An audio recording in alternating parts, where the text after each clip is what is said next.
عندك عين وعين، عندك خط في ايدك بالطول او بالعرض، عندك شامة في جسمك او 6 صوابع مثلا. دي تبقى علامات الزهري. يبقى انت زهري الدم ومميز وعندك كرامات وعندك كشف وبصيرة مش عند اي حد ابدا. انت قوي، انت عندك ملكات خارقة ومطلوب في كل فتح البيبان والبوابات، وتؤمر جميع مخلوقات الجان من ملوك عظام انت تبقى سيدهم. 5 عقل، واحدة واحدة. هو مين ده اللي زهري؟ مين ده اللي بعين وعين؟ ومين ده اللي عنده شامة؟ ومين عنده خط الايد وحرف الزد والام والعين والغين هو في حاجة اصلا اسمها زهوري؟ اصلا لا يا فندم، مفيش حاجة اسمها زهري. اللي انا اعرفه الزهرية اللي بنحط فيها الورد، اما بقى زهري دي مصطلحات شيطانية ابتدعها بعض السحرة في حقبة زمنية معينة كان سيد فيها الأسحار على الأرض، وليها قصة كده. لو عاوزين نحكيها لكم هتكتبولي في الكومنتات وانا اقول لكم ايه القصة بتاعتها من قديم الازل. اما بقى عن كلمة زهري عند الجن بيقعدوا يضحكوا علينا بصراحة. انتي ما بتفهميش حاجة.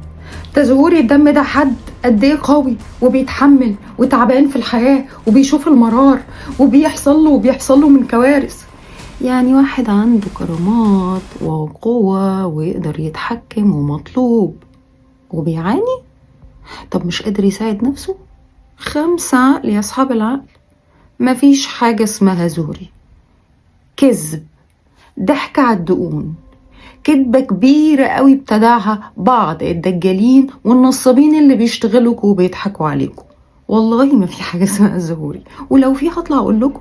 ما انتوا عارفين ان العفاريت حبايب، ولا ليه علاقة بالدم ولا ليه علاقة بالايد ولا العين وعين ولا الشامة ولا ليك خط بايد وميم وعين وغين. كل الكلام ده عبث ومهلبية بالملوخية بالتقلية في مخ كل واحد فيكم، هو اللي عاوز يضحك على نفسه او غيره عايز يستقطبه علشان ينصب عليه ماديا. هي دي الحقيقة، واللي عايز يصدق يا أهلا وسهلا بيك، مش عايز تصدق براحتك. أنا عارفة إن في ناس كتيرة جدا هتهاجمني، خصوصا إن في شيوخ طلعوا قالوا إن في زهريين، وطبعا دول ما يسموش شيوخ لأن رجال الدين عندنا أقيم وأعلى من إنهم يستخدموا بعض كلمات السحر والدجل والشعوذة لإيهام أو خداع الناس بشكل أو بمنتهى الطرق اللي تخليهم يوصلوا للمال.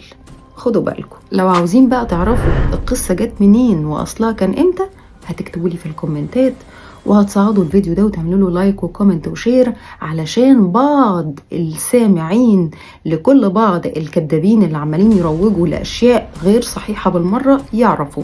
مع اني قايلة وعاملة الفيديو ده يعني من حوالي 4 سنين قايلة المعلومة دي، ولكن عندي جمهور جديد فلازم يعرف ان مفيش حاجة اسمها زهوري. بلح، ملوخية بالتقلية بالمهلبية، متخليش حد يضحك عليك. كلها مسميات الضحك على الدقون والإيهام والخداع لحضرتك يا فندم. يا رب نفوق.